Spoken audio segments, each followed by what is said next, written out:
20th of June, Rabbi Furst, Pierke Avos, conversion of Ruth.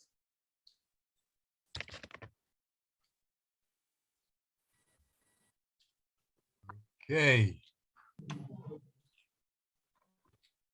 Here we are. Good morning, Barry. Good morning, Lou. How's everybody? Good morning, good morning, Rabbi. Baruch Hashem. Good morning, Barry. Good morning, Roy. Okay. Good morning, Lou. Good morning, Roy. Okay. Good morning, Roy. It's coming in, I see. Okay. That's Rabbi Shlomo Furst here, Yeshiva Tzalman here in Shlaim Care of Zoom. This is our first year in the morning. We're learning the Tzitzi Eliezer. I'll be finishing it up today, I think. The understanding of Ruth's conversion, when, where, how. And let me put it on the screen for you. We're toward the end of the last 2-3 paragraphs, and should be coming on your screen momentarily. Good morning, Roy. How are you today? Good morning, Rabbi Furst. Baruch Hashem. Fine, thank you. And good morning, Very good. Lou, and good morning to Barry. Good morning. Good morning. Okay.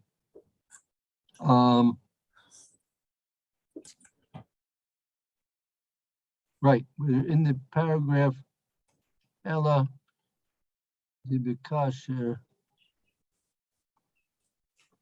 right here, the little red ball there you see, I'm sure. Okay, yeah, who would like to read? Good morning, Mayor. Good morning. Morning. Okay. I would like to read. Good. Let's do it. Ella Debakshar Lezeh Im Elimelech Ha Inasa Od Leveso. Second, Lou, there, I can't hear you. It's a very low signal. Better? Oh, yeah. Yes, that sounds better. Okay, so rather this request, if Elimelech entered further or brought in further to his house,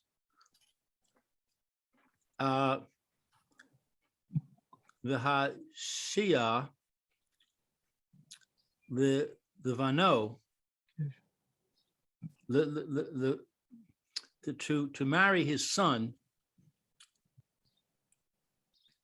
Ika Bezeh Gam Kain. There is in this also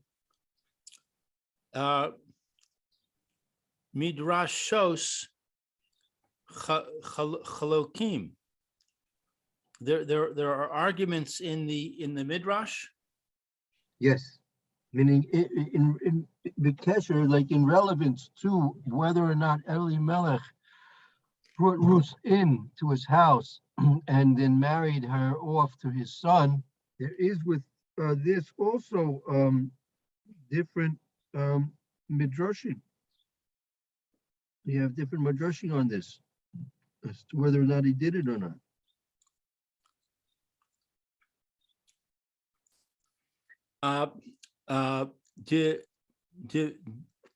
The Besefer Shoresh Yishai, that's the name of a sefer in the book Shoresh Yishai, the root of David,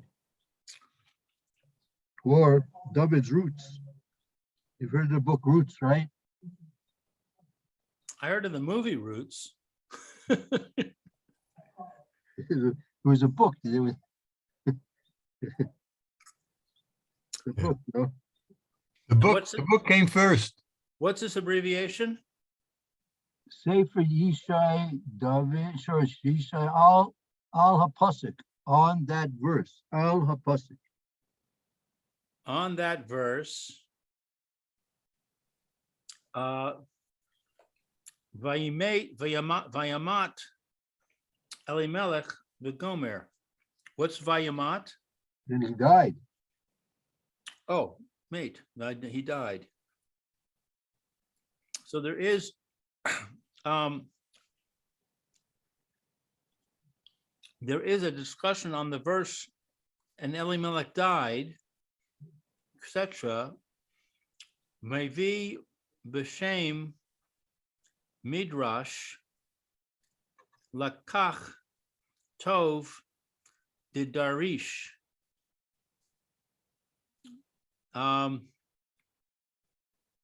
That it brings in the name of the midrash that it derives that he took her.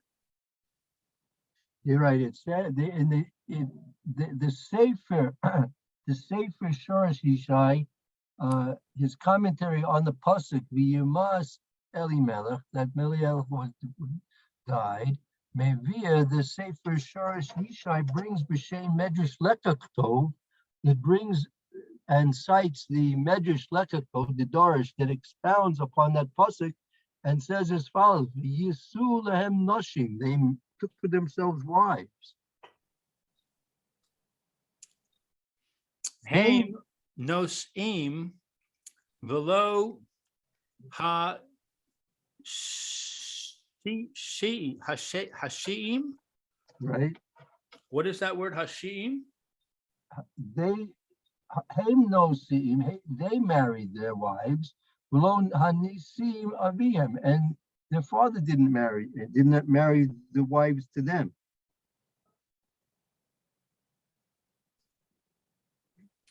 Oh, meaning that Elimelech was not involved in the shidduch. Right. Okay. And what is this? Va'afal pi. But al pizeh, according to this, according to this, According to this,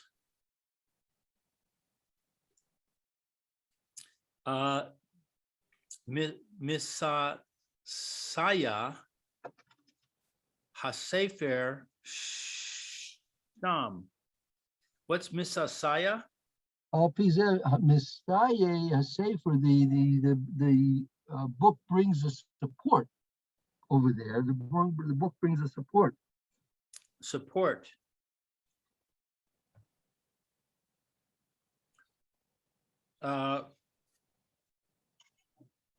What is this abbreviation?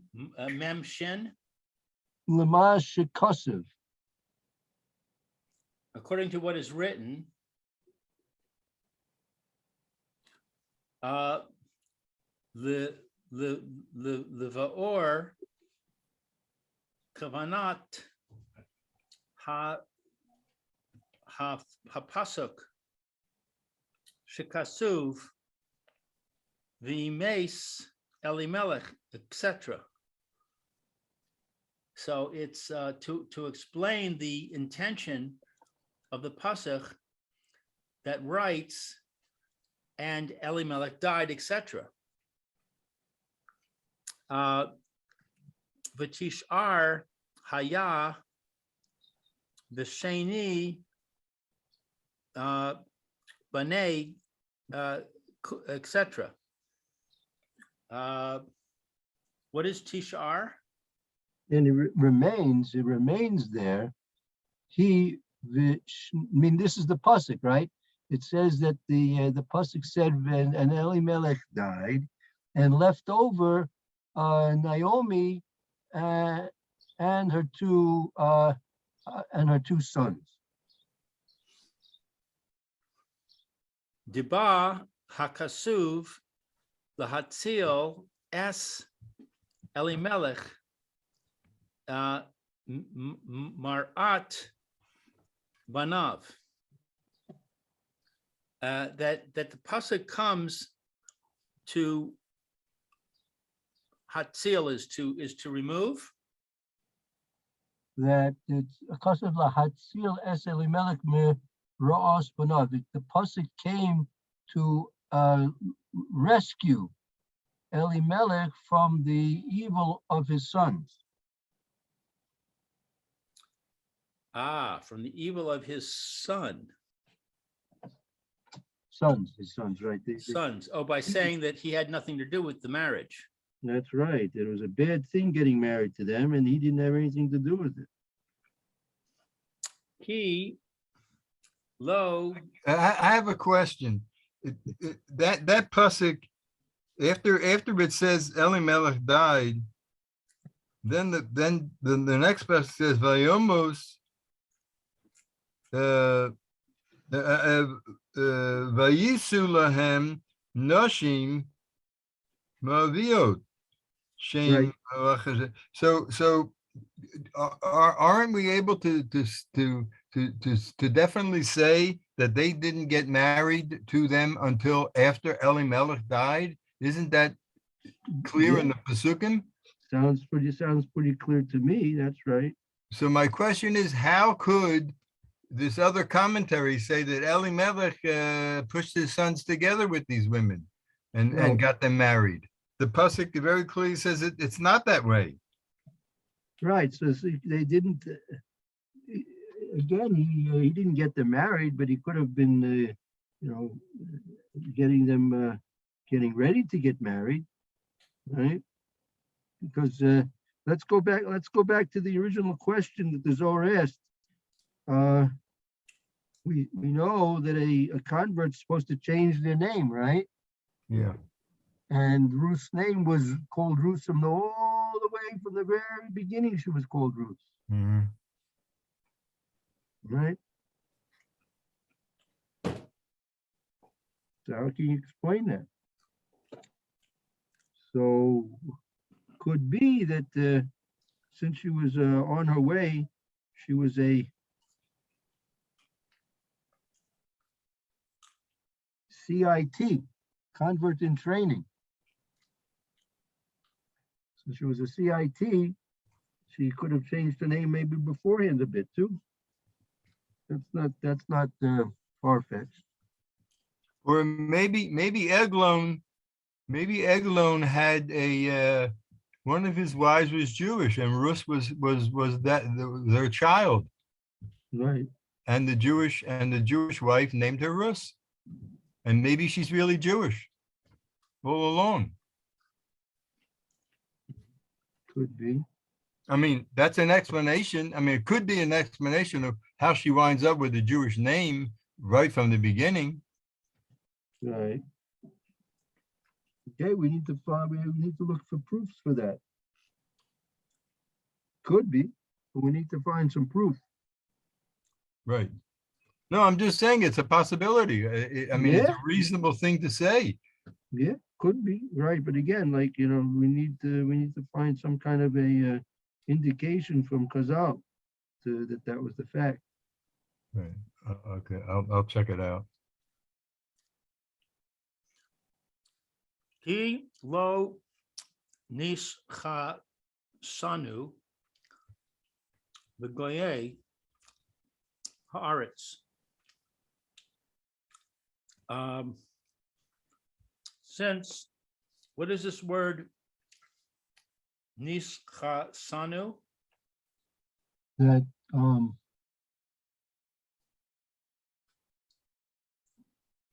the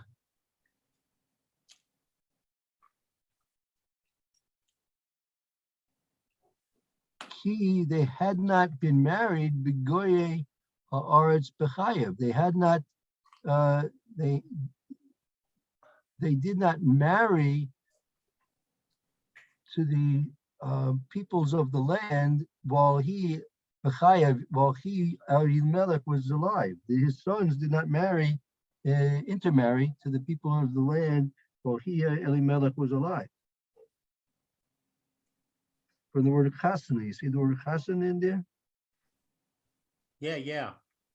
Chassan, yeah.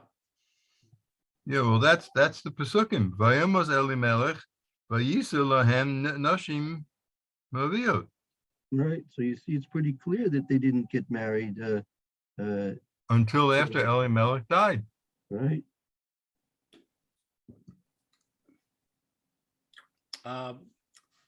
Ella kasher nish aru Kitsan, Bli Ro'eh Az Nis Ar Vo Bagoyim Ein Sham. Rather, that Nisharu is to marry. They were left. They were left. Kitsoin bli roya. They were left, meaning the sons. Once Elimelech died, his sons were left. Nisharu, they were left. Kitson bli roya. They were like sheep without a shepherd. They had no father to guide them.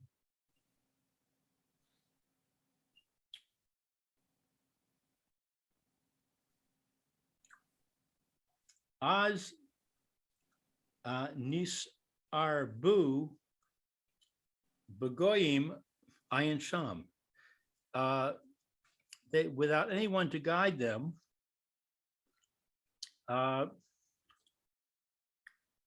as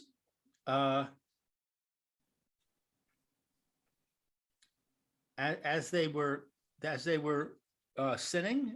Is that As this Avru begoyim ein sham, that since they didn't get married to the women of the land while Elimelech was alive, rather they were left after his death like shepherds, sheep without a shepherd. And as therefore this Avru begoyim, therefore they came mixed along with the goyim. After Elimelech died, they got themselves mixed up with the goyim there. and when it says Ayin Sham, what's it referring us to? Take a look there, and that's the Sefer Sharash Yishai. Ah, okay. Ryan Sean, take a look in the Sefer Sharash Yishai. So in other words, we're saying they're not fully liable because they were confused. It's not that they weren't reliable, that they were without the guidance of their father, and therefore, lacking that guidance, they just naturally did what they felt was necessary, and they got themselves married off to the Goyish women.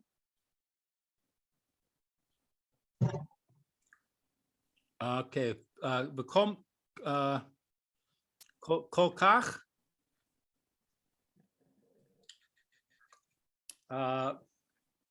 The Cain Kasev be Akedis Yitzhak. Likewise, it's written in the Sefer Akedis Yitzhak. That was quoted earlier. We quoted that at the very beginning. Right. Ki asu chen la'achar moso ma shalo asu biyamei avihem ki kaha behem ayin sham. So it says it's written in the Shari Yishai, since they did this after his death, that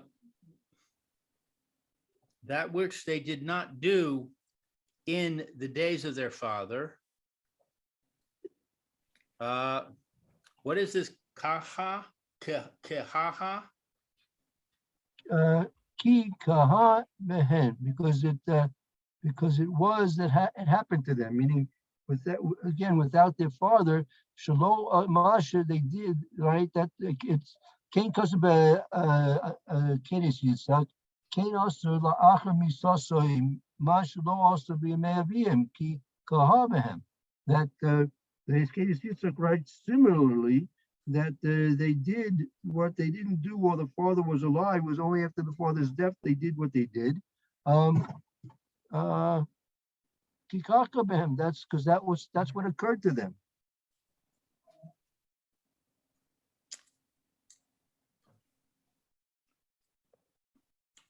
So what's the point? that you have opinions that there was no conversion during the time of Elimelech. Right. And even at the time of being married to Machlon with Kilyon, there was no conversion. Because that was something that was bad. What they did was bad.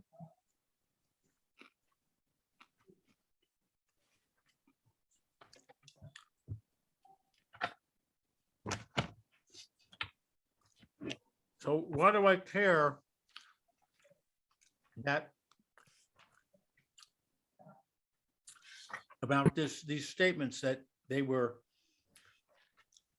confused and this is what happened. They were assimilating. Why does it tell me all those things? What's the significance of that?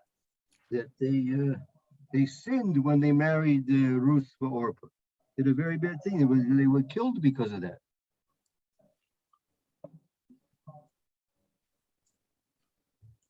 If it was a good thing, they wouldn't have been killed for that.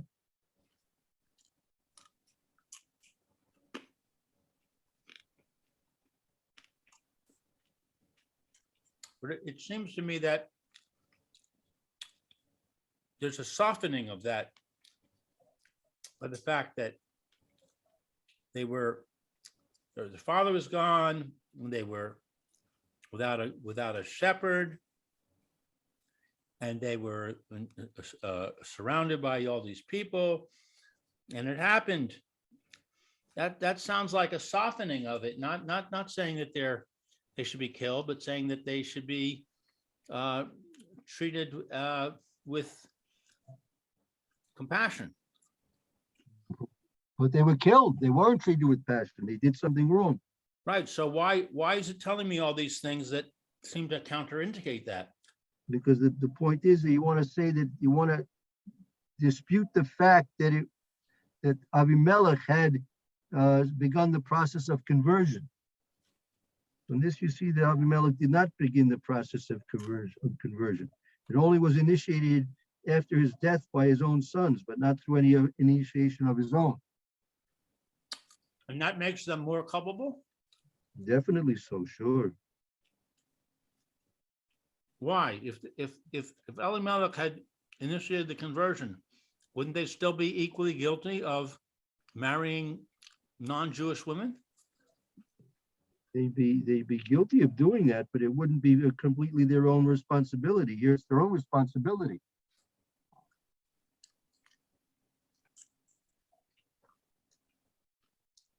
In any event, we see that there was no conversion at the time of their original marriages. That's the main point. And that's coming to dispute the theory that they were converted in a pseudo conversion. But here we see that even a pseudo conversion wasn't done. It's completely initiated by the sons after Elimelech's death. If my father tells me that I should go steal something from a store and I do it, does that make me less guilty of stealing because he told me? Yeah, that's right. You're still obligated, but you can say that you were influenced by his command. You're not supposed to listen to his command, but you could still at least say to some extent that you were convinced to do it. It wasn't that you initiate. It's much worse if you initiate the crime yourself.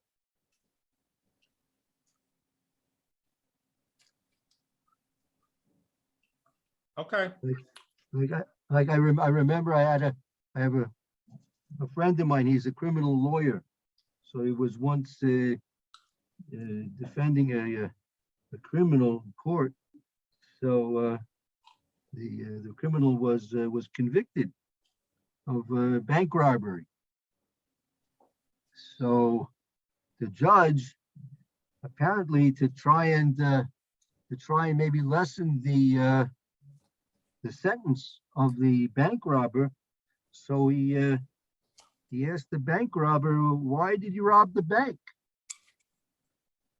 Could be that the judge was looking for, maybe he was tight for money, maybe he had to feed his family, so maybe he was under duress. So instead of getting a 30-year sentence, you could maybe give him a 10, 15-year sentence, right? So Right. he asked the bank robber, well, why'd you rob the bank? So he said, because that's where the money was.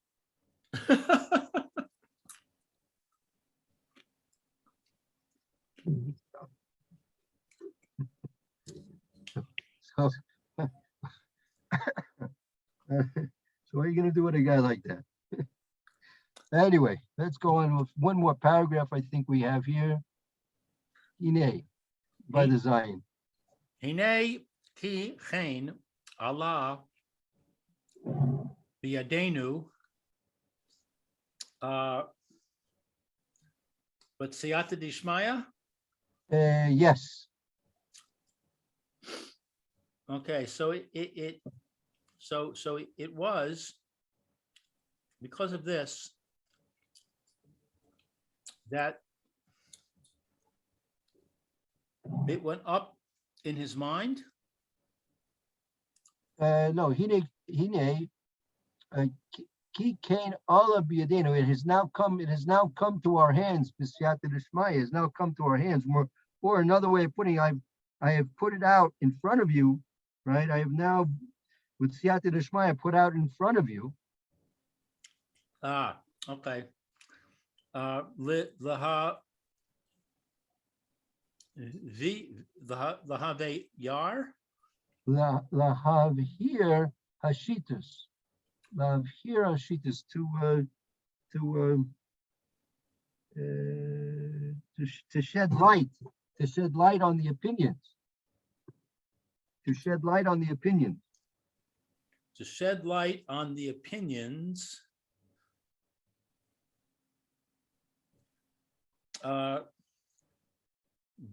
Bikashar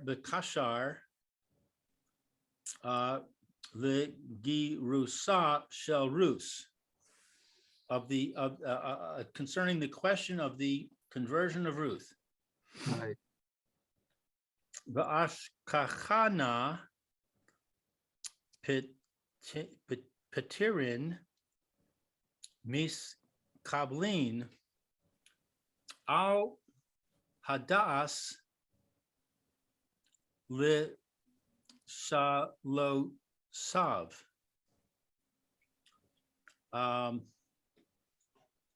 V'ashkachana, I don't know.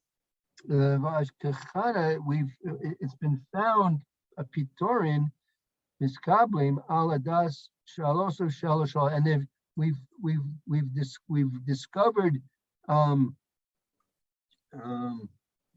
answers to that are appropriate to the questions that were asked by the person who was perplexed.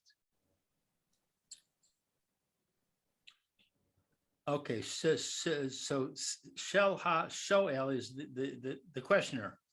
Right, exactly. Who we have found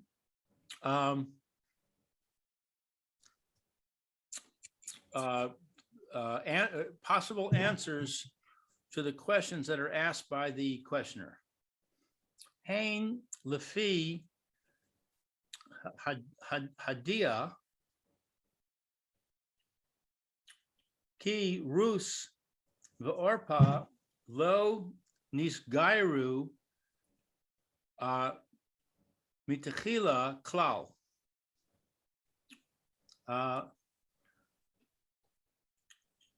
So they are, because of the knowledge that Ruth and Orpah did not convert initially at all. Vehain lefi hadia shechein nisgairu mitechila.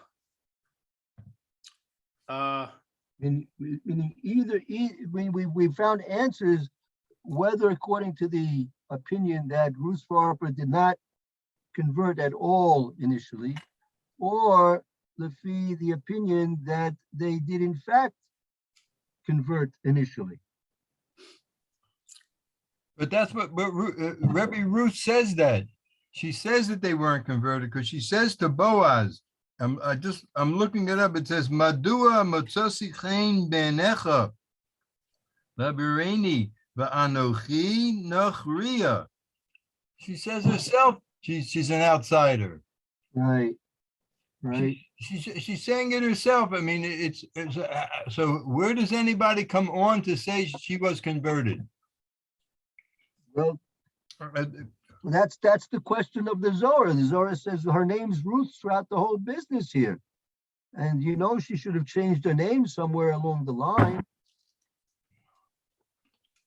Meaning, was Ruth her Jewish name, or was it Ruth her Goyish name? It was both. What do you mean both? Can't be both.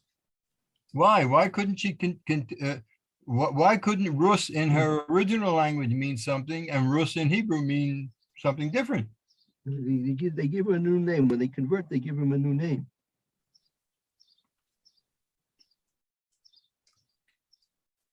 Mm-hmm. That's part of the ticket.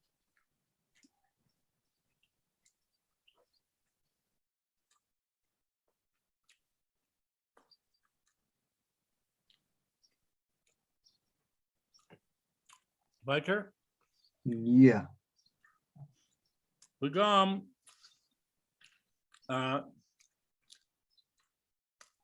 l'ravos l'fi hadia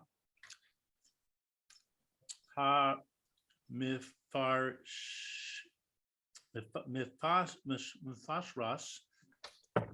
shnishgairu mitchila. And also, what is this word, l'ravos? V'gam l'rabos l'fi adia ha-parshasas, and also to include l'rabos, to include according to the opinion of the compromise opinion. There are two extreme opinions. One, she never at the beginning converted, and the other extreme is that she did initially convert, and then you have the compromise opinion that she was misguided in the beginning. However, rather it was a conversion, but it wasn't according to halach.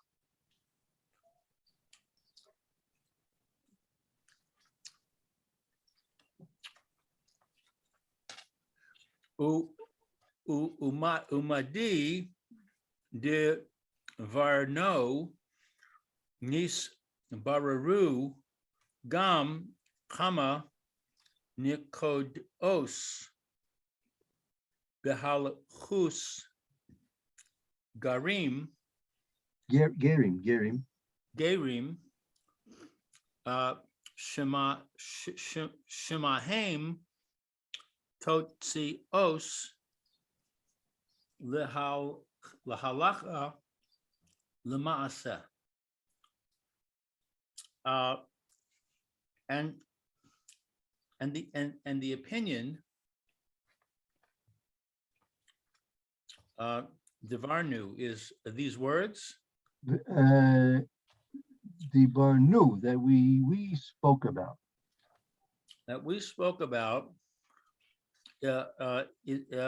Becomes clear.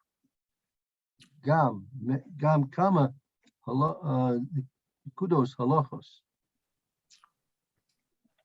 This word nis bararu, does that mean to be clear? Yes, clarified. Yeah, gam it becomes clarified. And also, how much nikodos behalachus? What is nikodos? Points, literally points. Bahalacha, points in Hilchas Gerus, and right. There were also clarified many points in the laws of conversion? That from this, or from them, what's totes os? There are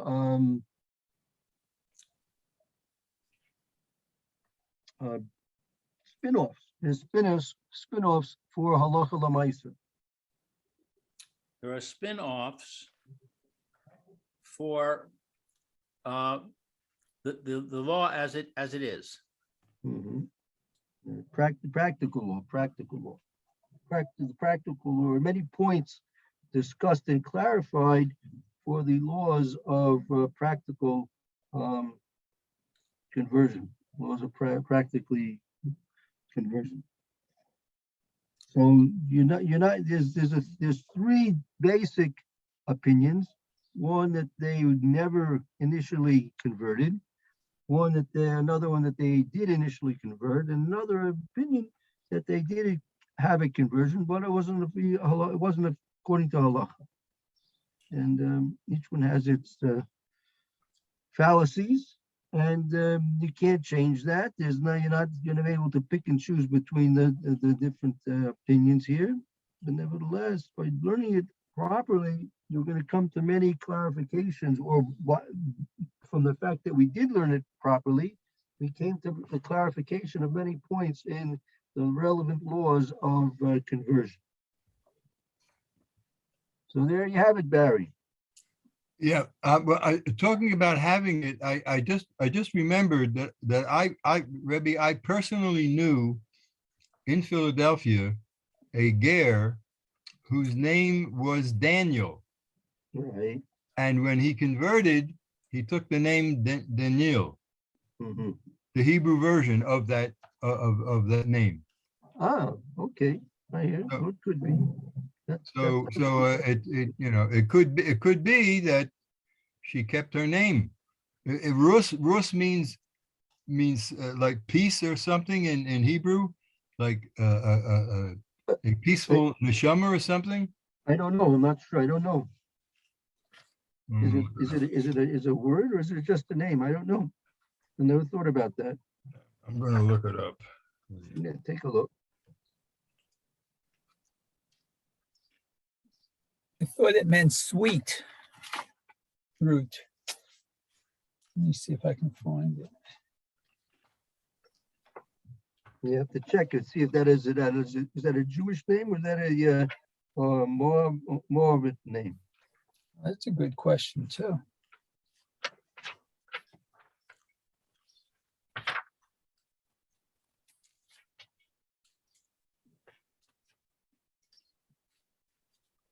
No.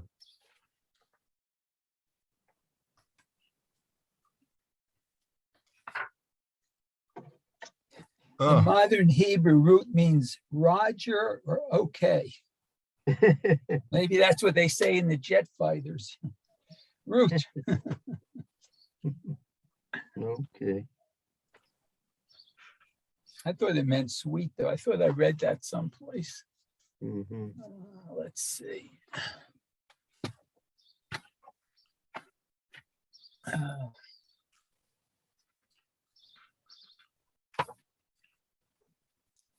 yeah.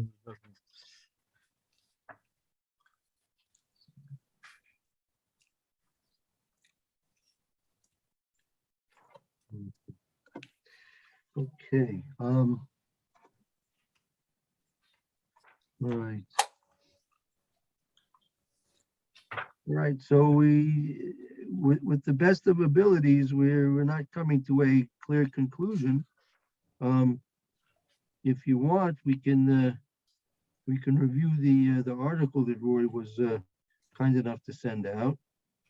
And do that next and see if there's any other insights on the subject. If we would like, we could do that. Yeah, let's would- continue I would on. like to. There's, Okay. it's not, we're not really expected to come to a final conclusion, right? That everybody accepts. I mean, we see that there's a wide variety of opinions, even among contemporaries. Right, exactly. So, well, I mean, is it fair to say all we can do is just learn what they're saying and keep it in mind?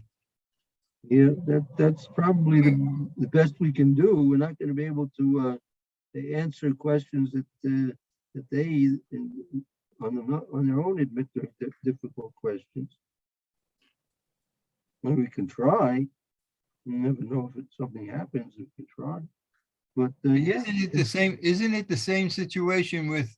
There's so many times in the Ramban that he quotes Rashi and then in the Chumash, and then he says, but I disagree, and he brings very strong proofs, right. very strong proofs. So we can't come to the conclusion that Rashi was wrong, right? And the Ramban was right. All we can say is that you know, we have to think about it. We have to work on it. No, I Right. mean, what am I supposed to do when the Ramban says, this is what Rashi says? However, in pasuk this and this, it says, you know, it says this, so it can't be. It's all the time. The whole thing, the whole Chumash Ramban is that. Right. The whole thing. So every week when you do the parsha, it's like you think you got, oh, Rashi said this, and then if you take a look at the Ramban on Shabbos afternoon, you know, it turns everything over. Right. So okay, look, we can't. Our job is to try and understand what's in front of us, and Right. sometimes we have to deal with the fact that there are different ways of looking at it. Again, as we've been saying throughout, Shmuel Hanavi wrote the Sefer Ruth, and he purposely did not tell us exactly when, where, and how Ruth was converted, right? And with good reasons, beyond my knowledge, what the real reasons were, but he had good reasons for doing it. Because he wanted us to work on it. That is one of the reasons, correct? That is true. And I mean, also isn't there something to be said for there's certain things that have to remain a mystery. We're not on that level to know. Yeah, right. Could be. Very good. Okay, so we'll go through the article that Roy was very nice to prepare and send out for us. So Okay. we'll start going through that tomorrow, Mitzvah Shem, if you like. Okay. Yeah, are you going to be able to put that on the screen or? I think I should be able to. Okay. I'll definitely try. Yes. Okay. Very good. Okay, we'll take a break now Break? until a Okay. few minutes for Mr. Bruce here. Roy, have a good afternoon. And, Thank you. You too. Be well. Thank you very Take much. care, Roy. Have a good day. See you, Roy. Barry. Bye. Bye. Bye.